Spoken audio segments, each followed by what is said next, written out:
Everybody, good evening. We call the regular city council meeting to order. It is Monday, March 23rd at 6 o'clock. Do a roll call. Mike? Here. Adam? Here. Dar? Here. Lindsay? Here. And Ben and Maureen are excused. Everybody please stand for the Pledge of Allegiance. I pledge allegiance to the flag of the United States of America and to the republic for which it stands, one nation, under God, indivisible, with liberty and justice for all. Thank you, everyone. Next item on the agenda is public comments. The council received public comments on any issue related to the agenda. Limited discussion by the council may take place.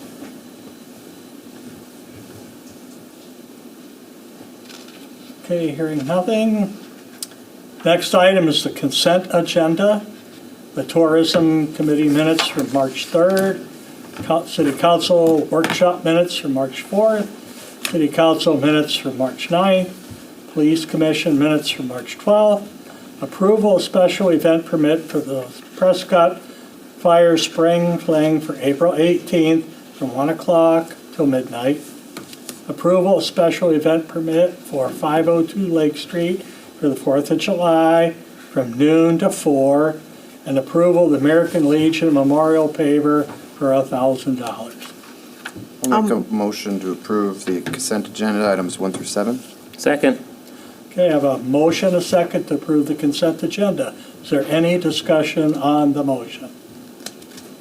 Not, all those in favor say aye. Aye. Opposed? Thank you. Next item is report of standing committee and commissions. Nothing for finance. Planning Commission, next, excuse me. Next meeting is Monday, April 6th at 6. Parks and Public Works, March Committee meeting was canceled. The next meeting will be Monday, April 20th at 5 o'clock. Health and Safety, the next meeting is Monday, May 11th at 5. And Personnel, next meeting is Wednesday, May 6th at 5 o'clock. Next item is communications and new business. Council received public comments on any issue not related to the agenda.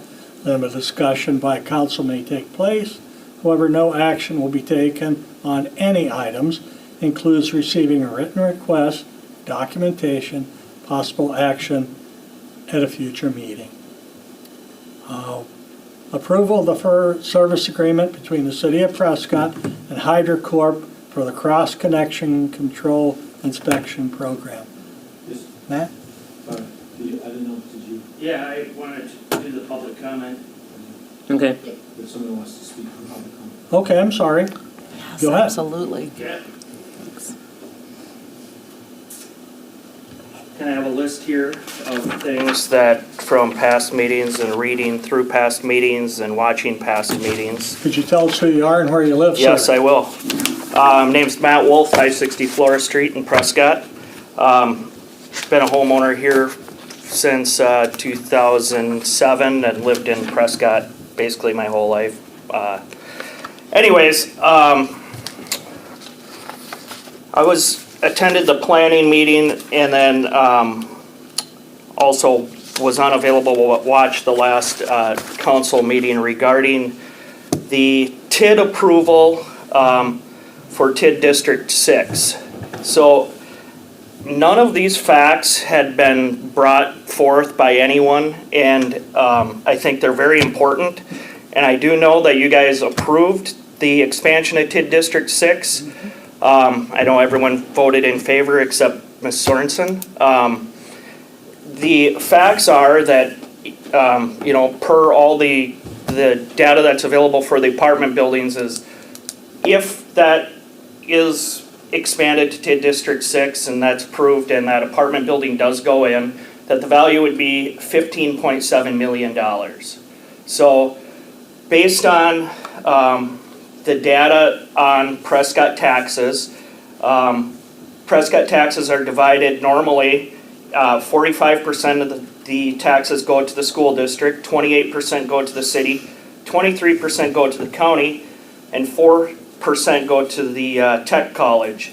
if this apartment complex goes up, the value would be 15.7 million. At the current rates, their taxes would roughly be $231,000 in taxes in the first year on 15.7 million property taxes. 45% of that is $104,000 that would go to the Prescott School District. 28% would go to the city, that's $64,000. 23% would go to the county at $53,000. 4% would go to the tech college, would be $9,000. Again, I don't think that everybody, at least everyone in town that I've talked to, knows all these facts, and I don't know. Well, I know for a fact the Planning Commission doesn't. I attended the meeting and they're lost. Why would the school district be okay with losing $104,000 every year, or $104,000 plus for the next 20 years? It starts at year one. Obviously, taxes are going to go up every year for the next 20 years. In 20 years, that $104,000 is probably going to be $250,000 that they're going to be out. I believe it's because the city sold them a bill of goods telling them no one would develop that land at all if this apartment complex doesn't go in. That's complete BS. It's prime real estate close to businesses, schools, and parks. I emailed the superintendent because I did see that from the joint review board meeting he was in favor of this building going in. I asked him, why would you be in favor of this? He expressed that while your numbers are correct, he feels they're losing teachers to neighboring districts because we don't have affordable housing. He feels this is affordable housing and it would help keep teachers in Prescott. So I did a quick real estate evaluation, and it kind of turns out that this isn't really necessarily true. Rent follows home values. The average home value in Prescott is about $390,000. River Falls is $399,000. Hudson's $485,000. Ellsworth is lower, it's $326,000. Hastings is $329,000. Cottage Grove is $392,000. Roberts, which is like St. Croix Central School District, is $405,000. So I think that maybe he was told that. We've kind of had an ongoing discussion about that, but I don't believe that. I know from living here, the school district is always in need of money and asking for more money and having referendums every single year to ask for more money for operating costs. I think it's completely stupid to give this tax break to a developer and then, giving all that money to them and refunding it to develop this land and telling them that without this, that land will never be developed. I mean, all that land around there has been developed in the last 15 years. It's only going to be a matter of time before it will turn into something. I'm not against building an apartment building there at all. I mean, if that's what it's zoned for, fine. I am against giving them a tax break for it. TIDS, and I researched this and I've watched, all the discussion on it. I realize that it's a mixed-use TID, and it can be used for residential and commercial. In the history is that it's usually to draw business into town, to draw people into town that are going to employ Prescott residents or employ people to get them to move to town, to build a house, to become a taxpayer and contribute to the tax base in town. It's not to give them a huge tax break to build an apartment complex so that they can continue to fill their pocketbook and at the expense of me as a taxpayer. I went to the Planning Commission. I was told it wouldn't affect my taxes at all. Well, in reality it will, because when the school district asks for another referendum, my taxes will go up. And they're out easily, $105,000. Do I think that this same apartment complex would go in regardless if they get this TID or not? It's silly of them not to ask for it. We can certainly say no. Speaking of CapFest and their apartment complex, there is an allotment for a green space or a park. Their land, or the proposal doesn't have that. There's no room because they're using basically every square inch of the land for building and parking. To allow for that, it was discussed that they can use the city property that butts up to that land, or the school property that's adjacent to the land across the street for a park. I'd want to know how this is allowed, that, you know, as a private investor, you can just say, oh, well, you have to have so much green space, so you can just use that city property over there, or you can use that school property over there as your dedicated green space for your land that you purchase because you want to use every square inch of it. Maybe I want to build my next house next to some city property and I don't have room for my garage, so I'll just throw it on the city property next to it because it's available and I don't have room. I think that's kind of the wrong way of going about the rules and ordinances in this town. At the planning meeting, I also expressed that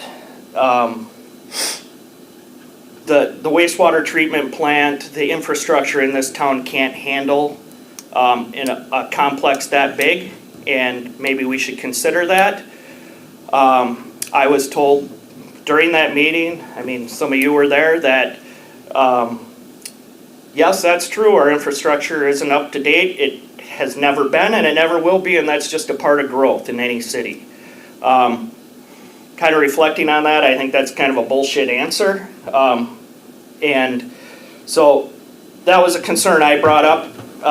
So in reading the Prescott Journal, I noticed that during the past council workshop meetings that the wastewater treatment plant is at near capacity.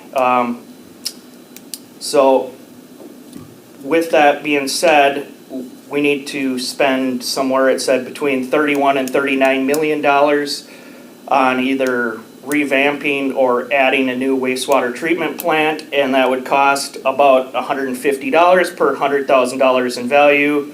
The example in the paper was a $400,000 home would pay an additional $600 per year in taxes. Again, apartment complex, I mean, they're not on the hook for that, right? Because they would be in a TID district.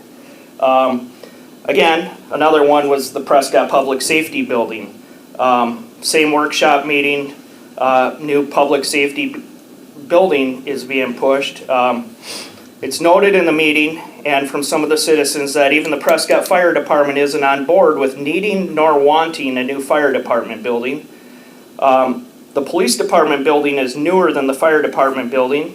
It may not be up to date, but we could certainly maybe do some maintenance on a few things and a remodel at a fraction of the price of, again, I was told, or it was in the paper, that it was around the same price as the wastewater treatment plant, the 31 to 39 million.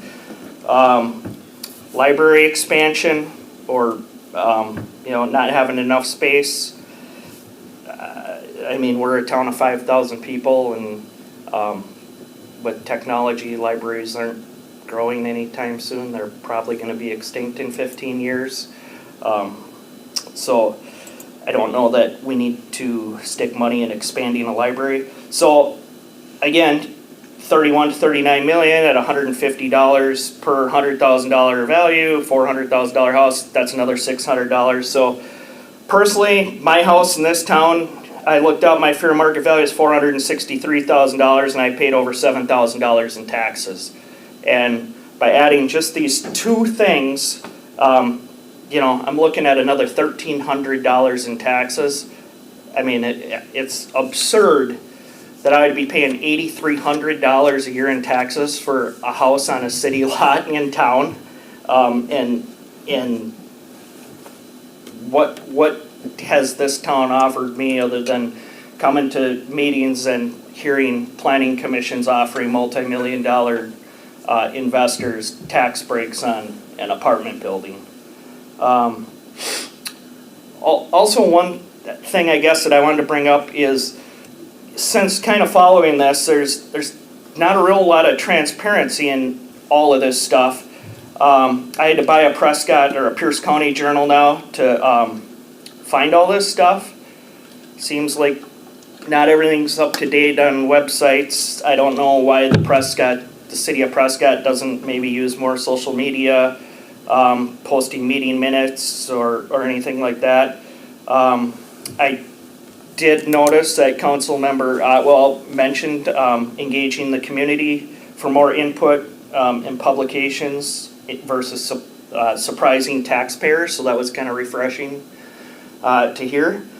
And then regarding these, like the sewer plant and the public safety building, why don't we take these to a referendum to let the citizens vote on this kind of stuff? I can probably tell you why. It's because the vote would probably be no, or there'd be a lot of questions that would come up as to why, or what's this being spent on, or why is this amount of money being spent on this. It did catch my eye a few times in the past meeting minutes over the last year that it was mentioned, usually by our city administrator, that if we do this a certain way, we don't need to go to referendum for this. To me, that just seems kind of sneaky, like we want to slide this through without anyone knowing. There's a lot of people in this town that have no idea what's going on, and they want to. They want to know, and it just seems like it's a lot of shady business going on, and there's not a lot of accountability for it. So it's just some of the numbers to consider with the TIDs and the city buildings and the sewer plant, and I just wanted that out there so it would be, again, it'd be published in meeting minutes and it'd be on the TV for the council meetings so people can crunch numbers and know exactly what we're giving up if we do give this developer a tip. I do want to say one thing. I'm not going to comment on most of the stuff you said because we just don't really have time, but I do want to talk about the library. Yeah. Her name is Carissa, right, our director of the library. She has put so much effort into community outreach. She goes to daycares, doing stuff, for the community, even with like elders in our community. So I just want to say, look more into the library. I think there's stuff there that you would probably like to. Sure. And also as far as transparency, if you go on the city website and go under agenda and minutes, you can go through every single council meeting and all of the minutes. I have them right here, but the minutes aren't always in there right away. You're welcome to send me an email if you're finding some discrepancies. I'd love to read them. Okay. I'll just add one thing. Every single TID project has to go Through a but-for test. So the idea that this money is going to be there regardless of if it happens, that's exactly why we hired Ellers to do the review and why they came back just saying that the project met the but-for test. So it's not as if this money is going to be there regardless of if that's exactly what we have to go through for every single, TID project that we review. So I just want to make sure that's clear. And additionally, the sewer project does not come out of property tax. It comes from sewer utility fees. So those are two different things. Everybody who has on the utility system pays for your sewer and water.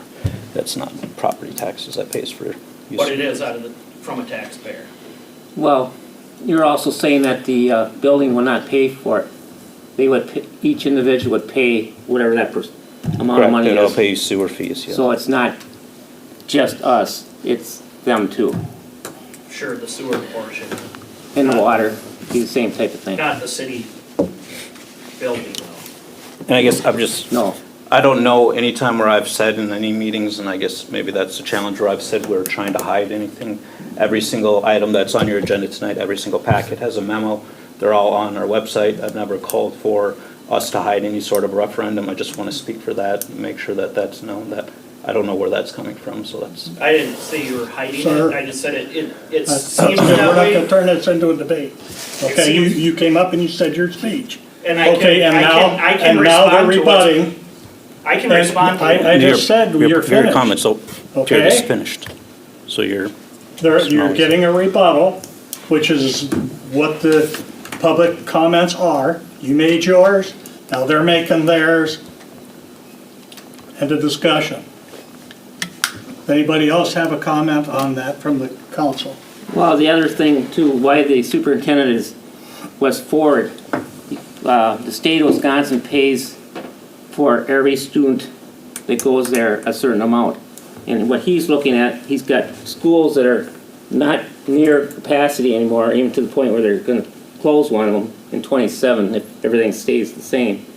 This way he will get, I don't remember the number, per student, and he's looking and hoping for at least another 100+ students from this project. That's why he's for it. Because that way he will fill up his school, he'll have the state paying X dollars more for each student. That's why he was for it. It won't be 100 students, though. Well, That's enough. that might be, but I'm just saying, that's what he's looking at, then I'm not along gonna with ask the you other again. ones. The other Okay? projects we have. He's making a comment, sir, on what you said. I'm just saying, that's what he's looking at.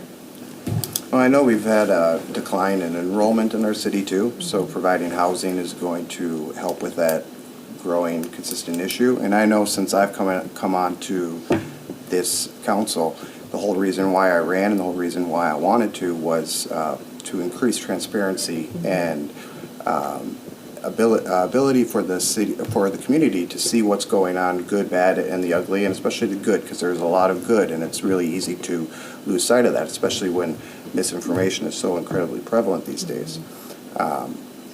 But that's mainly what I want to say is that I know and I've seen a very concerted effort to increase that transparency as well as reaching out to other avenues to get the word out there. So. Okay. Next item is the approval of the service agreement between the City of Prescott and HydroCorp for the cross-connection control inspection program. Matt? Thank you, Mayor. So HydroCorp, we've been using them since 2019 per DNR statutes 810-0.15. They require all municipal water suppliers to implement a comprehensive cross-connection program to prevent contaminants from entering the public water supply. The last agreement was signed in November of 2023 for 2 years, and the city were looking to renew that agreement with HydroCorp. This year, we're only proposing for 1 year through 2026, specifically to consider if we want to handle this program internally moving forward. The cost for the services is $15,240. Was $50,240 or $7,620 per year. The new updated cost is what's being proposed is $12,512 for 1 year. This is due to a 4% increase in cost per inspection and additionally adding inspections due to growth in the community from 54 in 2025 to 79 in 2026. So before you tonight is that agreement. I'll turn it over to council for comments and questions. I know we've used this same company for numerous projects with cross-connection and some other things. So I will make a motion to approve the service agreement between the City of Prescott and HydroCorp for cross-connection control program. Second it. Okay, we have a motion and a second to approve, excuse me, the service agreement between the City of Prescott and HydroCorp. Is there any discussion on the motion? Not, all those in favor say aye. Aye. Opposed? Okay, motion carried, thank you.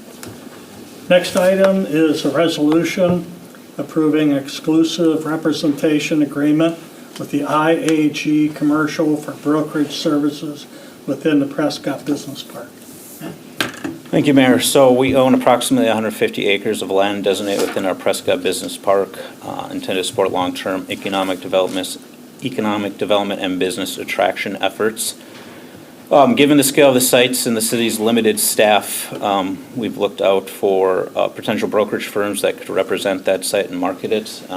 Ultimately, IEG Commercial was one that we discussed.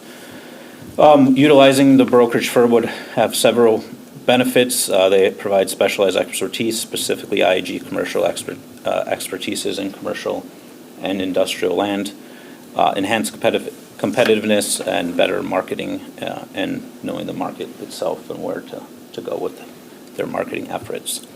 So with that, a proposed brokerage agreement is in your packet with IEG Commercial. The sole would be the sole agent to authorize to market and facilitate sale of our land.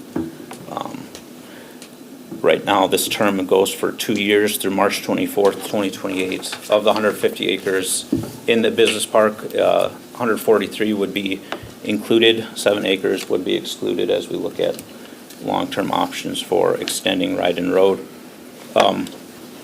Listing price is being recommended at $1.05 per square foot, with an anticipated sale range of 90 cents to $1 per square foot. Commission would be standard commission of 8% for the sale price, and minimum commissions would be smaller if the incentivized lands were given away. We'd still have that option as we've used in the past when we've had like SV Labs and Foley, where we've given away the land for $1 in order to facilitate the development. So that still is an option, but the brokerage fees would still apply for that. But ultimately, at the end of the day, we'd still have full control over the property. So with that, it is a 2-year agreement. There's a 6-month protective period. Basically, like if we started negotiations with the company, a month beforehand, that 6-month protective period would continue on if specifically with that brokerage firm, just as it doesn't just drop off instantly. So with that, I'll turn it over for council for comments and questions. So if nothing happens in the 2 years, then we don't owe them anything. Correct. Yeah, we only owe them for each particular property that we get, they actually come in. Correct? Correct, yes. Yeah. If there's an official sale, then it would happen. And the main reason for this, again, is just because of the last meeting we had on it, is to help move the properties, right? Essentially, because they've been listed for sale for so long with no bids or offers and things, and this will help that process. You have to help market it and put it out and get it into a broader market. Yeah, okay.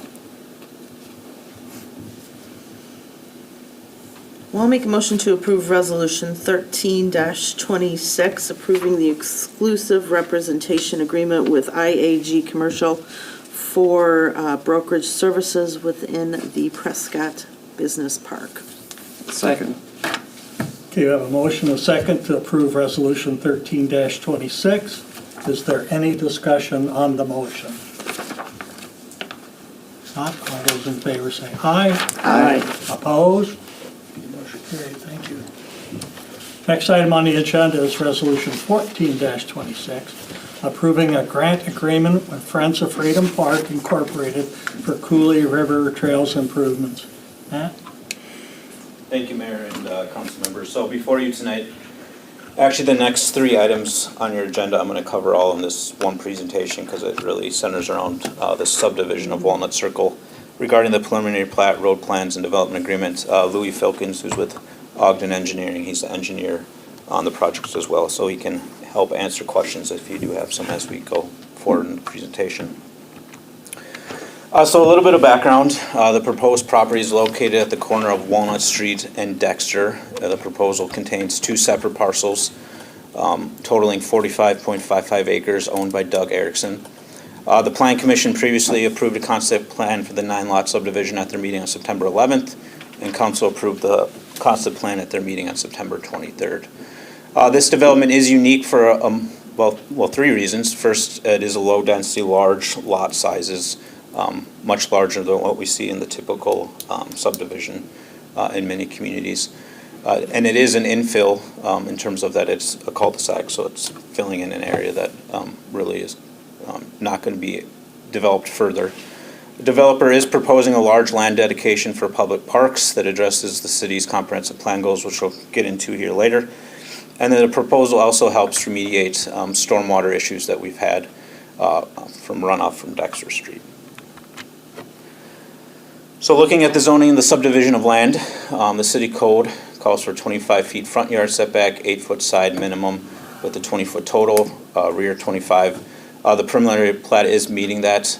Additionally, minimum lot width 75 measured as the rear of the front lot, and then minimum lot area of 8,500 square foot is being met as well. As I mentioned, these are larger lot sizes, so the smallest lot is 0.96 or 49,996 square feet, and the largest lot is 3.86 acres.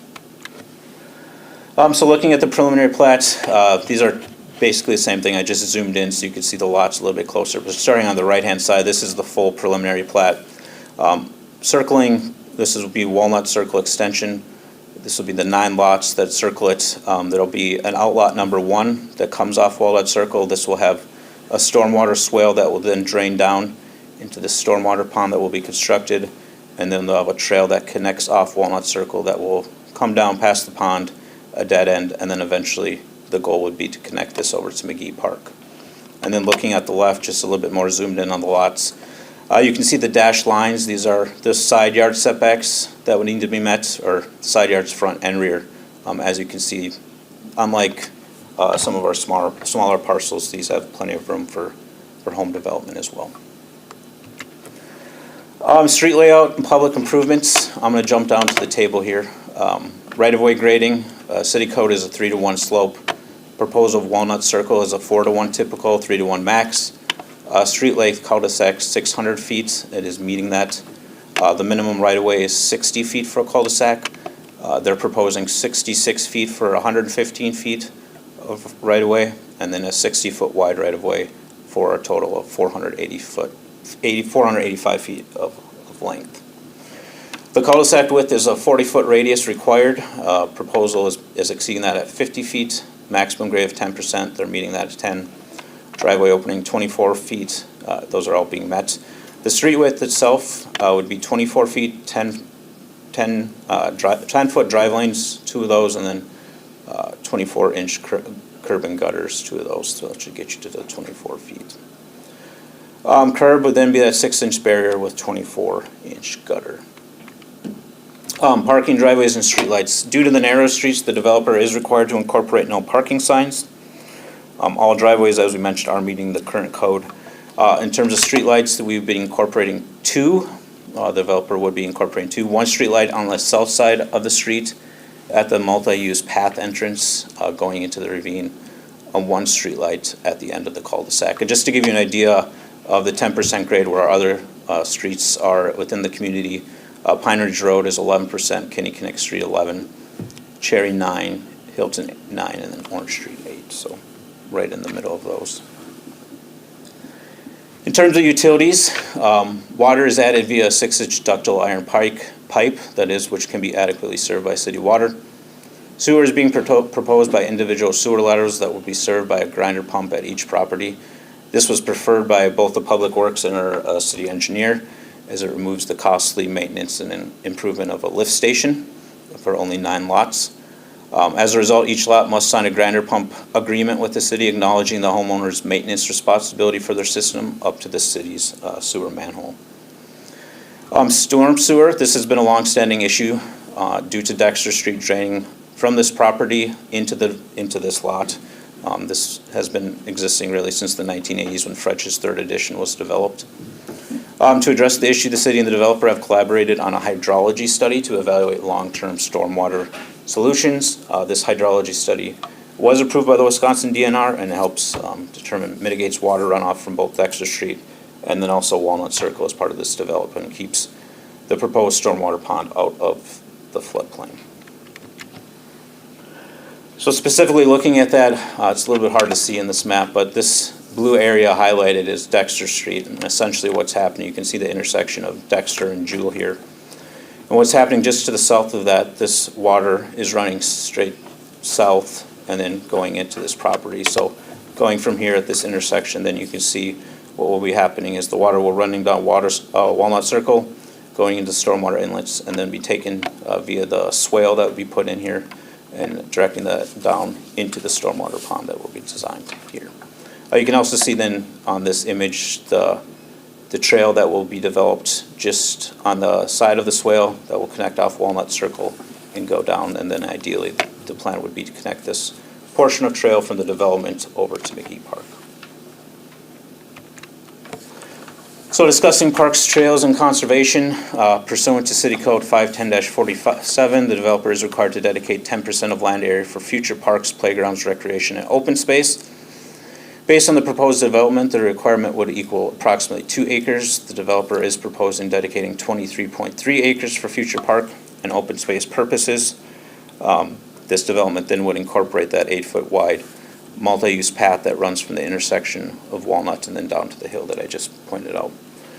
The development does align with our comprehensive plan, specifically the survey results that we just took last year, where 83% of respondents supported increasing efforts to protect sensitive natural areas, 51% supported better community connectivity through paths and sidewalks, and 67% supported improving park connection through trails or greenways. So if ultimately this is approved tonight, the city will continue to work with Cooley River Trails and Friends of Freedom Park to make that connection between the development and McGee Park. So just to give you an idea of where that connection would be, this map on your left is original proposal back in 2024 when we first started working the developer, what potential could look like. At that time, the trail was on the north side of Walnut Circle, so you'll see that, and then coming down, wrapping around the proposed stormwater pond, and then shooting over and making that connection to Walnut Circle. That was the concept.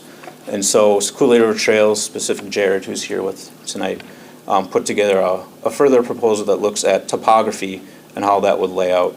And it's hard to see with the lighting, but basically showing that this trail would connect all the way over to this McGee Park here. So we'd work further. This wouldn't be a final design in any way, shape, or form, but just to give you an idea, any final design would have to come before City Council for final approval, and that would be a work in progress if this is approved tonight. So as part of that, the grant agreement before you tonight, we previously signed a memorandum of understanding with Friends of Freedom Park and Cooley River Trails in August of 2022. The MOU is meant to support the development of recreational trails within the community and specifically designated as Cooley River Trails within the city's comprehensive outdoor recreation plan. To accomplish this mission and support the trail development, this grant agreement is being made with FFP and CRT, or I should say being proposed before you tonight. With that, they would be granting $100,000 after final plat has been recorded. Additionally, Friends of Freedom Park and CRT are agreeing to fundraise up to an additional $20,000 that's per the agreement we would match on a dollar-for-dollar basis from our Parks Improvement Fund. So going to the development agreement, that would be between the city then and the actual developer per City Code 510-2022. A development agreement is required for all land divisions with installation of public improvements. The developer must supply a letter of credit equal to 120% of all costs of outstanding public improvements, and this is valid all the way for an additional 14 months after those public improvements are finished for that warranty period. Developer must install all public improvements. Stormwater pond, as mentioned, due to the pond managed runoff from both not only Walnut Circle but also Dexter Street, and in recognition of the parkland dedication, the development agreement has that we would be reimbursing the developer for $197,337 for those improvements. Sewer and grinder pump, each property must install their own grinder pump at their expense, which they are responsible for maintaining, as we mentioned. Again, due to the large land dedication, there would be a stipulation within there that the city would agree to assist in sanitary improvements up to $100,000. City would reimburse the developer for construction of the paved multi-use trail, and that would be coming out of the portion of the grant agreement that we would be considering tonight. And then the developer will pay all required permit fees in accordance with applicable ordinances and all impact fees. No building permit shall be issued except for lots 4 or either lots 3 and 9. That's specifically as the developer is looking to use those to develop themselves. All other 7 lots will not be issued building permits until all public improvements are approved. So just some additional conditions of approval. I won't read all of these, but just a couple to mention. Grading plan, since this is a little bit unique and these are large lots, there's not a, like you'd see in a standard subdivision, there'd be a grading plan to show you how the whole thing would grade out and each building site would be developed. So we would be reserving that for each building permit as the house permits came in for each lot. And then we just would need to coordinate with the developer to see the final utility plan for gas, electrical, and communications per 510-30. So with that, before you tonight is the grant agreement with Friends of Freedom Park. And both Israel Haas and Jared are here with Cooley River Trails and Friends of Freedom Park if there's questions for them. Mm-hmm. And then also for consideration is the Walnut Circle preliminary plat and development agreement, and Louis Felkins is here with Ogden as well, if you have questions for him. So I'll turn it over to council for comments or questions. Where is this grant money coming from? What fund? Sorry, the grant agreement is money we're receiving, so it's not coming from. Oh, okay.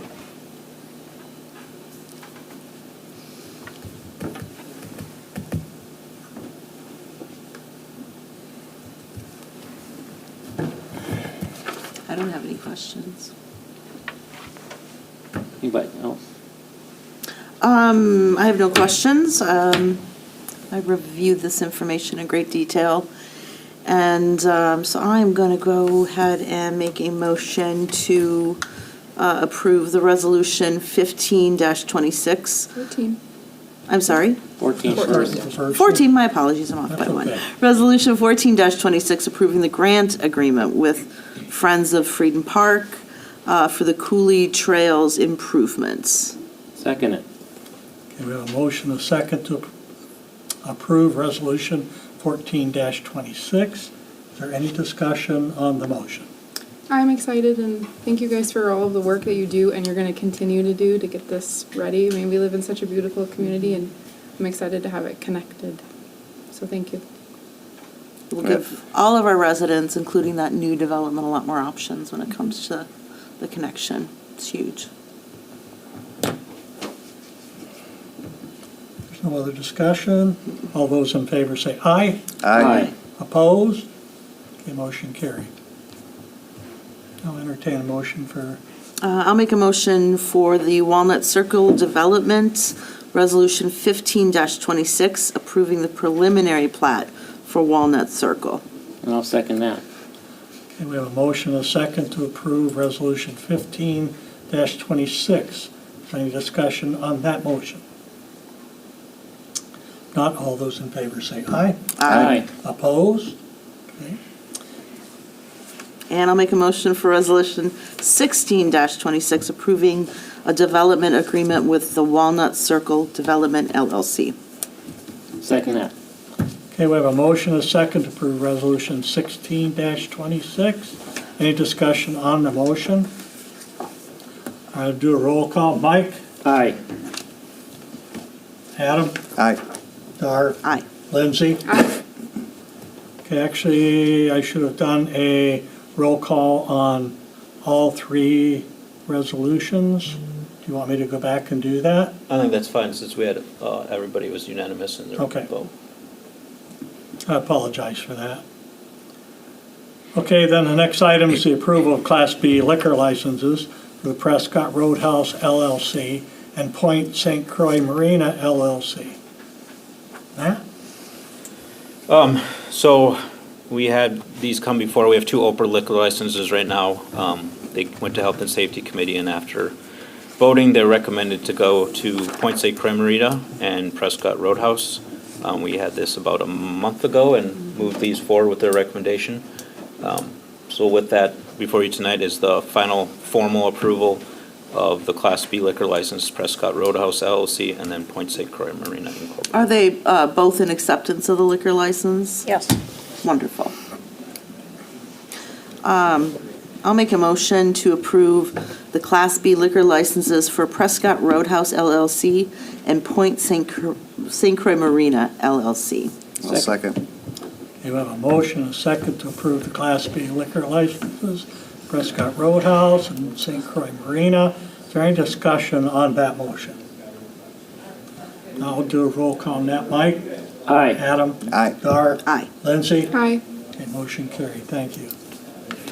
Okay, other business, 2026 spring election reminder, election on Tuesday, April 7th, from 7 o'clock to 8 o'clock. Any other business?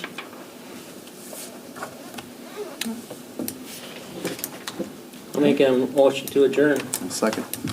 A motion, a second to adjourn. All those in favor say aye. Aye. Opposed? Okay, we are adjourned. Thank you, everyone. Thank you.